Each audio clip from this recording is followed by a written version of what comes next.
സാറേ, എനിക്ക് രാവിലെ ഒരു 20 ഇഡ്ഡലി, പിന്നെ അതിനനുസരിച്ചിട്ടുള്ള കറി, പിന്നെ ഉച്ചയ്ക്കുണ്ടല്ലോ ഒരു 4 പേര് ഉണ്ണണ ഊണ്, അതിനൊരു മീൻകറി, പിന്നെ കുറച്ച് ചിക്കൻ വറുത്തത്, പിന്നെ ഒരു 4 അയക്കൂറ കഷ്ണം വറുത്തത്, പിന്നെ എനിക്ക് രാത്രി ഒരു 20 ചപ്പാത്തി, അതിന് മട്ടൻ കറി, പിന്നെ ഉച്ചയ്ക്ക് എനിക്ക് മട്ടൻ സൂപ്പ് വേണം. ഇത്രയും മതി. എൻ്റെ ഫുഡ് മാത്രം സാറൊന്ന് കൺട്രോൾ ചെയ്താൽ മതി. അതായത് സാറ് ഫുഡിൻ്റെ കാര്യം മാത്രം ഒന്ന് നോക്കിയാൽ മതി. സാലറി എനിക്ക് 10,000 മതി. ഇതാരാന്നറിയോ കൂട്ടുകാരെ? സുധിയുടെ പുതിയ ബോഡി ഗാർഡാണ് കേട്ടോ. സുധി ജീവനിൽ കൊതിയെ പേടിച്ചിട്ട് ബോഡി ഗാർഡിനെ അപ്പോയിൻമെൻറ്റ് ചെയ്തേക്കാണ്. അപ്പോൾ കൂട്ടുകാർ, ഇന്നത്തെ ചമ്പന്തിപ്പൊളിക്ക് സ്വാഗതം. 2 ദിവസമായിട്ട് എനിക്ക് വീഡിയോസൊന്നും ഇടാൻ പറ്റിയിട്ടില്ല. എനിക്ക് ഇവിടെ ഉത്സവത്തിൻ്റെ പറവെപ്പും കാര്യങ്ങളൊക്കെ ആയിരുന്നു. അപ്പോൾ കൂട്ടുകാരോട് എല്ലാവരോടും സോറി. അപ്പോൾ കഥ പറഞ്ഞു വന്നത് എന്താണെന്ന് വെച്ചിട്ടുണ്ടെങ്കിൽ, സുധിക്കൊരു ഊമക്കത്ത് കിട്ടിയിട്ടുണ്ട്. അത് കൊണ്ടുവന്ന ആൾ ആരാന്ന് പോലും മനസ്സിലാവാതെ സുധി അയാളുടെ പിന്നാലെ ഓടിയെങ്കിൽ അത് ആരാന്ന് മനസ്സിലാവുന്നില്ല. കത്തിലെഴുതിയേക്കണ ഉള്ളടക്കം, സുധിയുടെ വീട്ടിൽ കൊലയാളി വരും, ഒരു കൊലപാതകം നടക്കും, അമ്മയ്ക്ക് അറ്റാക്ക് വരും, സുധി ആത്മഹത്യ ചെയ്യും, സുധിയുടെ സഹോദരൻ കൊലയാളിയാകും എന്നൊക്കെയാണ് കത്തിൻ്റെ ഉള്ളടക്കം. ഇത് കേട്ടിട്ട് സുധി ആകെ പേടിച്ച് വിറച്ചിട്ടാണ് ഇരിക്കുന്നത്. കത്തിനെ പറ്റി സുധി വീട്ടിൽ ആരോടും സംസാരിച്ചിട്ടില്ല. ആ കത്ത് തന്ന ആളെ നോക്കി പോയെങ്കിലും അയാൾ സുധിയെ കൊണ്ട് കുടിച്ച ചായയുടെ പൈസ വരെ കൊടുത്തിട്ടാണ് അയാൾ കടന്നു കളഞ്ഞത്. അങ്ങനെയാണ് ഇന്നലത്തെ മിനിഞ്ഞാന്നത്തെ എപ്പിസോഡ് ഉണ്ടായിരുന്നത്. അതുപോലെ തന്നെ ശരത്ത്, അതായത് രേവതിയുടെ അനിയൻ ശരത്ത് കുടിച്ച് ഫിറ്റായി രാത്രി വീട്ടിൽ വരികയും അങ്ങനെ രേവതിയുടെ അമ്മയും അനിയത്തിയും അവനോട് ചൂടാവുകയും അവൻ ബാഗ് വലിച്ചെറിഞ്ഞ് പോണ സമയത്ത് ബാഗ് തക്കുമ്പോൾ അതിൽ നിന്ന് സിഗരറ്റ് കിട്ടുകയും അങ്ങനെ രേവതിയുടെ വിവരങ്ങളൊക്കെ രേവതിയുടെ അമ്മ വിളിച്ച് പറഞ്ഞ് കരയുകയാണ്. അപ്പോൾ അത് കേൾക്കുമ്പോൾ രേവതി ആൻറ്റിനോട് ചോദിക്കാൻ പോകണം എന്നൊക്കെ പറഞ്ഞിട്ട് അമ്മയെ സമാധാനിപ്പിക്കുന്നുണ്ട്. ഇതൊക്കെയാണ് കഴിഞ്ഞ എപ്പിസോഡിലുള്ളത്. ഈ ലെറ്റർ കിട്ടിയതിന് ശേഷം രാത്രി കിടന്നിട്ട് സുധിക്ക് ഉറക്കം വരുന്നില്ല. എന്നിട്ട് സുധി വിവരം പറയാൻ വേണ്ടി ചന്ദ്രമതിനെ ഫോൺ വിളിക്കണം. അപ്പോൾ ചന്ദ്രമതി കിടന്ന് ഉറങ്ങുകയാണ്. അപ്പോൾ സമയത്ത് ഫോൺ വരുമ്പോൾ എന്താടാ ചോദിക്കണം. അമ്മ ഒന്നും ഇങ്ങോട്ട് വാ അമ്മ, എനിക്ക് അമ്മയോട് ഒരു കാര്യം പറയാണ്ട്, അത്യാവശ്യമാണെന്ന് പറയുമ്പോൾ എന്താടാ ഈ പാതിരാത്രിക്ക് ചോദിക്കുമ്പോൾ അമ്മ ഒന്ന് വാ അമ്മയെന്ന് പറയാൻ. അങ്ങനെ സുധി എഴുന്നേറ്റ് ഹോളിലേക്ക് പോവാണ്. ചന്ദ്രമതി അവിടെ നിന്ന് എഴുന്നേറ്റിട്ട് ഹോളിലേക്ക് പോവാണ്. അപ്പോൾ എന്താണെന്ന് ചോദിക്കുമ്പോൾ പറയും, അമ്മ എല്ലാം തകർന്നമ്മേ, നമ്മുടെ വീട്ടിലൊരു കൊലപാതകി വരുന്നുണ്ടമ്മേ, അവൻ കാരണം എൻ്റെ അനിയൻ സച്ചി കൊലപാതകയാവും അമ്മേ, അമ്മയ്ക്ക് അറ്റാക്ക് വരും അമ്മേ, അച്ഛനെ കൊല്ലും അമ്മേ എന്നൊക്കെ ഇങ്ങനെ പറയാണ്.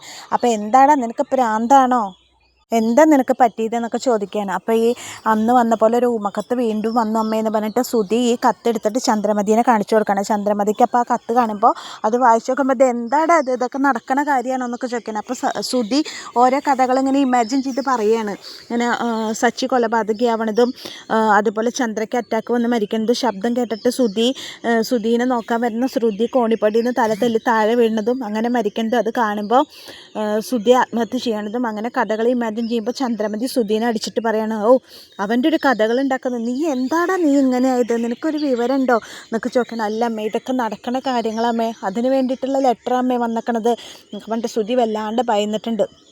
അപ്പോൾ ചന്ദ്രമതി പറയും, ഇങ്ങനെയൊക്കെ സംഭവിക്കും അമ്മേ, അതെല്ലാം എഴുത്ത് വന്നേക്കണേ, എന്തായാലും ഇങ്ങനെയൊക്കെ ഉണ്ടാവും അമ്മേ, അമ്മയ്ക്ക് അറ്റാക്ക് വരും അമ്മേ, അമ്മ ഒരു കാഞ്ചി അച്ഛനെ കൊല്ലും അമ്മേ, അമ്മ ഒരു കാഞ്ചി അമ്മയും അച്ഛനും കൂടി പറ്റാവുന്നിടത്ത് പോയി അമ്മയുടെ അച്ഛൻ്റെ ആഗ്രഹങ്ങളൊക്കെ അവസാനിപ്പിച്ച് ഇനി എത്ര കാലം ഉണ്ടാവും എന്നൊന്നും പറയാൻ പറ്റില്ല, ആരെ വരിക ആരെ കൊല്ലുക എന്നൊന്നും പറയാൻ പറ്റില്ല, അപ്പോൾ അമ്മയും അച്ഛനും പരമാവധി പോയിട്ട് എൻജോയ് ചെയ്യാമ്മേ കേട്ടോ എന്നൊക്കെ പറയാണ്. ആ സമയത്ത് ഒരു ശബ്ദം കേൾക്കണം. അയ്യോ അമ്മേ, ഒരു ശബ്ദം കേൾക്കണ്ടമ്മേ, ആരോ കയറിയുണ്ട്, പോ സുധി, നീ എന്നെയും കൂടി പേടിപ്പിക്കാതെ പറയാണ് ചന്ദ്രമതി. അല്ല അമ്മേ, സത്യമായിട്ട് എന്തോ ശബ്ദം കേൾക്കണ്ടമ്മേ, ആരോ ഉള്ളിൽ കയറിയിട്ടുണ്ടമ്മേ, അതാ കൊലപാതകം തന്നെ ആവും അമ്മേ എന്നൊക്കെ പറഞ്ഞിട്ട് എനിക്ക് പേടിയാവുന്നമ്മേ എന്നൊക്കെ പറഞ്ഞിട്ട് സുധി ശരിക്കൊരു മാനസിക രോഗികളുടെ പോലെ ആയി കേട്ടോ. അപ്പം നോക്കുമ്പോൾ ഇരുട്ടത്ത് കൂടെ ഒരു രൂപ ഇവരുടെ അടുത്തേക്ക് വരുന്നുണ്ട്. അയ്യോ ഇങ്ങോട്ട് തന്നെ അമ്മ വരണത്, പേടിയാവണമ്മേ, അയ്യോ ഞങ്ങളെ ഒന്നും ചെയ്യരുതേ എന്നൊക്കെ പറയാൻ. അങ്ങനെ ശ്രുതിയും ചന്ദ്രമതിയും കൂടി നോക്കുമ്പോൾ അത് ശ്രുതിയായിരുന്നു. അപ്പോൾ ശ്രുതി പറയണേ, എന്താ രണ്ടുപേരും ഇവിടെ വന്ന് നിൽക്കണേ രാത്രിയായിട്ട്, നിങ്ങൾക്ക് എന്താ ഇവിടെ പരിപാടി, രാത്രി ഉറങ്ങാതെ ചൊക്കെയാണ്. അപ്പോൾ ശ്രുതി പറയും, അന്ന് വന്നപ്പോഴത്തെ കത്ത് വീണ്ടും വന്നു ശ്രുതി നോക്കുക പറഞ്ഞിട്ട് ആ കത്തെടുത്തിട്ട് ശ്രുതിക്ക് കൊടുക്കുകയാണ്. അപ്പോൾ ശ്രുതി ഇത് വായിച്ചിട്ട് പറയും, മണ്ണം കട്ട. ശ്രുതിക്ക് ഇതൊക്കെ ആലോചിച്ചിരിക്കാൻ ടെൻഷൻ അങ്ങനെയൊക്കെ അടിക്കാൻ പ്രാന്തുണ്ടോ, ഇങ്ങനെയൊന്നും സംഭവിക്കില്ല ശ്രുതിക്ക് എന്താ ഒരു ലെറ്റർ കിട്ടിയെന്ന് പറഞ്ഞിട്ട് ശ്രുതി അതും പിടിച്ചിട്ടിരുന്നിട്ട് അതും ആലോചിച്ചിട്ടിരിക്കുക. വട്ടാണോ ശ്രുതിക്ക് ചൊക്കുമ്പോൾ പറയും, അല്ല അമ്മ, എൻ്റെ ജീവന് ഭീഷണിയുണ്ട് ശ്രുതി, ഇത് തള്ളിക്കളയാൻ പറ്റില്ല, എൻ്റെ ജീവന് ഭീഷണിയുണ്ട്, ഒരു കാര്യം ചെയ്യണം, എനിക്കൊരു ബോഡി ഗാർഡിനെ ഏർപ്പാടാക്കണം എന്ന് പറയാണ്. ബോഡി ഗാർഡോ? ശ്രുതിക്ക് എന്താ, അതെ, ഇനി ബോഡി ഗാർഡ് ഇല്ലാതെ എനിക്ക് പറ്റില്ല, എൻ്റെ ജീവൻ എന്തായാലും ഭീഷണിയുണ്ട്, അപ്പോൾ ചന്ദ്ര പറയും സച്ചിയുള്ള വീട്ടിൽ നമ്മുടെ വീട്ടിൽ കള്ളം കയറുവാടാ, കൊലപാതകി കയറുവാടാ, അതിന് സച്ചിനെ അറിയാത്ത ആൾക്കാർ കയറിക്കൂടായില്ലല്ലോ, എന്തായാലും എനിക്കൊരു ബോഡി ഗാർഡ് വേണം എന്നൊക്കെ പറയണം. അപ്പോൾ ശ്രുതി പറയാം എന്തെങ്കിലും ചെയ്യേ, ഇപ്പോൾ വന്ന് കിടക്കുമെന്ന് പറയാണ്. അപ്പോൾ ഈ ലെറ്റർ വായിക്കുന്ന ശ്രുതിയുടെ മനസ്സിൽ എന്താണെന്നറിയാം, നവീൻ ദാസിനെ പോലീസ് അറസ്റ്റ് ചെയ്തിട്ടുണ്ട്, അവനെങ്ങാനും ആണോ ജയിലിൽ നിന്ന് ചാടിയിട്ട് കൊലപാതകിയാണ് എന്നൊക്കെ പറഞ്ഞിട്ട് വരാൻ പോണത് എന്നുള്ള സംശയമാണ് ശ്രുതിക്ക്. ശ്രുതി ലെറ്റർ വായിച്ചിട്ട് തനിയിരുന്ന് ആലോചിക്കാൻ നവീൻ ദാസ് ആയിരിക്കുമോ അത് എന്നൊക്കെ ഇങ്ങനെ ചിന്തിക്കുകയാണ്.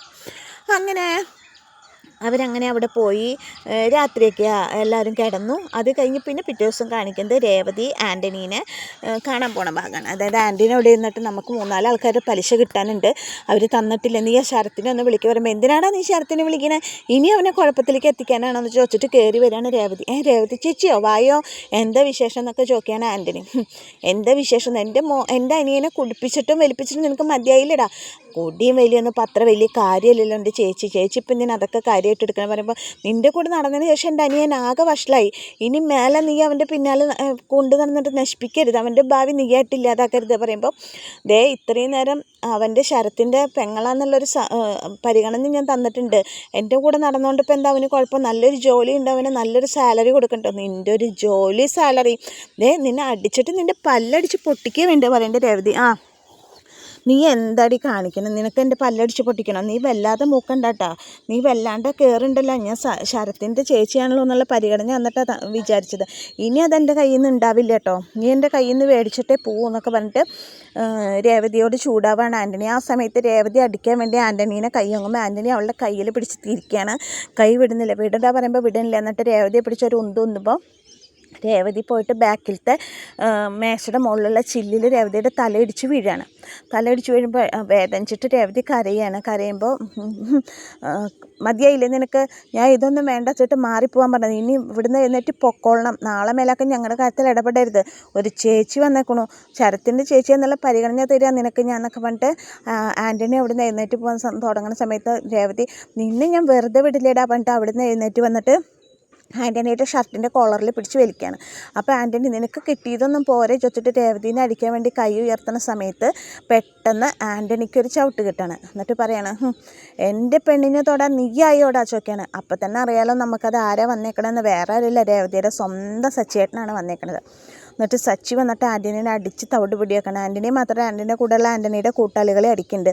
എൻ്റെ പെണ്ണിനെ തൊടാനുള്ള ധൈര്യമൊക്കെ നിനക്ക് ആയോടാ, നീ എന്ന് മുതലാടെ എത്ര വലിയവനായി, നീ ശരത്തിനെ കൂടെ കൊണ്ടു നടന്ന് നശിപ്പിച്ചു, അതുപോലെ അതിന് ചോദിക്കാൻ വന്ന എൻ്റെ പെണ്ണിനെ തൊടാൻ, സച്ചിയുടെ ഭാര്യയെ തൊടാനൊക്കെ നിനക്കൊക്കെ എത്ര തൻ്റെയോടാ എന്ന് ചോദിച്ചിട്ട് അടിച്ച് തവിട് പിടിയാക്കണം. അപ്പോൾ രേവതി പറയാണ് വേണ്ട സച്ചേട്ടാ മതി മതി എന്നൊക്കെ പറയാണ്.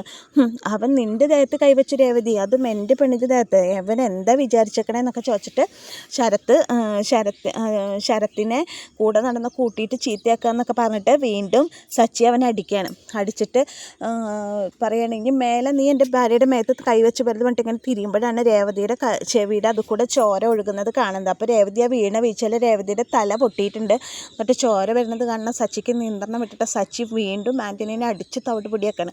അപ്പോൾ രേവതി മതി സച്ചിയേട്ടാ പോവാന്നൊക്കെ പറഞ്ഞിട്ട് ആൻ്റണിയോട് പറയുന്നുണ്ട്, തളർന്ന് കിടക്കണ ആൻ്റണിയോട് പറയുന്നുണ്ട് നാളെ മേലാക്ക ശരത്തിൻ്റെ പിന്നാലെ നടന്നിട്ട് അവനെ നശിപ്പിക്കാനെങ്ങാനും നീ ശ്രമിച്ചു കഴിഞ്ഞാൽ ശരത്തിനെ വിളിക്കുകയോ നിൻ്റെ കൂടെ കൊണ്ടു നടക്കുകയോ ചെയ്താൽ ഇതാവില്ല ആൻ്റണി നിനക്ക് കിട്ടാൻ പോണത്, ഇതിലപ്പുറം നിനക്ക് കിട്ടും എന്നൊക്കെ പറഞ്ഞിട്ട് രേവതി താക്കീത് കൊടുക്കുകയാണ് ആൻ്റണിക്ക്. അത് കഴിഞ്ഞിട്ട് അവിടുന്ന് പോകുന്നു. രേവതിനെ കൊണ്ട് ഹോസ്പിറ്റലിൽ പോയി തലയിലത്തെ മുറിവൊക്കെ വെച്ച് കെട്ടി കഴിഞ്ഞപ്പോൾ സിസ്റ്റർ വന്നിട്ട് പറയും സ്കാനിങ് ഉണ്ട്. സ്കാനിങ് അപ്പോൾ എന്തെങ്കിലും കുഴപ്പമുണ്ടോ എന്നൊക്കെ ചോദിക്കും. സച്ചിയെ ഒന്നുമില്ല, ഒരു കുഴപ്പമില്ല, ജസ്റ്റ് ഒന്ന് സ്കാൻ ചെയ്ത് നോക്കാനാണ്, തലക്കല്ലേ പൊട്ടല്ലേ എന്നൊക്കെ പറയും സിസ്റ്റർ. എന്നിട്ട് ആ സമയത്ത് രേവതി പറയണം ഞാൻ ബുദ്ധിമോശം ചെയ്തു അല്ലേ സച്ചേട്ടാ, ഞാൻ ആൻ്റണിയെ കാണാൻ പോകരുതായിരുന്നു അല്ലേ, ഞാൻ ആൻ്റണിയെ കാണാൻ പോകണമെന്നുണ്ടെങ്കിൽ സച്ചേട്ടനോട് പറഞ്ഞിട്ട് മതിയായിരുന്നു അല്ലേ ചോദിക്കുമ്പോൾ സച്ചി പറയും ശരിയാ നീ ബുദ്ധിമോശം ചെയ്തത് പറയുമ്പോൾ ശരിയാ സച്ചേട്ടനെ ഉപദേശിച്ച് ഇപ്പോൾ സച്ചേട്ടനെ ആദ്യത്തെ സച്ചേട്ടൻ്റെ സ്വഭാവം എനിക്കും എൻ്റെ സ്വഭാവം സച്ചേട്ടനായി പറയുമ്പോൾ എനിക്ക് അങ്ങനെ ആരുടെ സ്വഭാവം വേണ്ട, ഞാനായിട്ടും നീയായിട്ടും ഇരുന്നാൽ മതി എന്നൊക്കെ പറയാൻ. എന്നിട്ട് സിസ്റ്റർ വന്നിട്ട് രേവതീനെ സ്കാനിങ്ങിന് കൊണ്ടുപോകുമ്പോൾ സച്ചിക്ക് ഫോൺ വരികയാണ്. ഫോൺ വരുമ്പോൾ രേവതിയുടെ അമ്മയാണ്. അപ്പോൾ രേവതിയുടെ അമ്മ പറയും മോനെ ഞാൻ നിന്നോട് പറഞ്ഞില്ലേ രേവതി ആൻ്റണിയെ കാണാൻ പോകണം പറഞ്ഞിട്ടുണ്ടായിരുന്നു, നീ അവളെ പറഞ്ഞ് മനസ്സിലാക്കിയില്ലേ, അവൾ പോയിട്ടില്ലല്ലോ, അവൾ ആൻ്റണിയെ കാണാൻ പോയിട്ടില്ലല്ലോ എന്ന് ചോദിക്കുമ്പോൾ ഞാൻ ചെല്ലുമ്പോഴേക്കൊക്കെ അവൾ ആൻ്റണിയെ കാണാൻ പോയി അമ്മയെ പറയും. എന്നിട്ട് എന്തെങ്കിലും സംഭവിച്ചോ എന്തെങ്കിലും ഉണ്ടായിരിക്കുമ്പോൾ ഇല്ല ഞാൻ ചെന്നതുകൊണ്ട് കൂടുതലൊന്നും പറ്റിയില്ല, ഇത്രേ പറ്റിയുള്ളൂ പറയാം. എന്താ മോനെ അവൾക്ക് പറ്റിയിരിക്കുമ്പോൾ അല്ല ഞങ്ങളിപ്പോൾ ഹോസ്പിറ്റലിൽ അമ്മ അവളുടെ തല ഇങ്ങനെ അവൻ പിടിച്ച് തള്ളിയപ്പോൾ തലയൊന്ന് ചെറുതായിട്ട് പൊട്ടി കിട്ടി എന്നൊക്കെ പറയും. ഈശ്വര എൻ്റെ മോൾക്ക് എന്താ പറ്റുക നിൽക്കുമ്പോൾ ഒന്നുമില്ല അമ്മ, അത്രയേ ഉള്ളൂ, വേറെ കുഴപ്പമൊന്നുമില്ല അമ്മ, ഞാൻ അത് ആലോചിച്ച് ടെൻഷനൊന്നും അടിക്കേണ്ട പറയും. അപ്പോൾ രേവതിക്ക് ഒന്ന് ഫോൺ കൊടുക്കാൻ പറയും.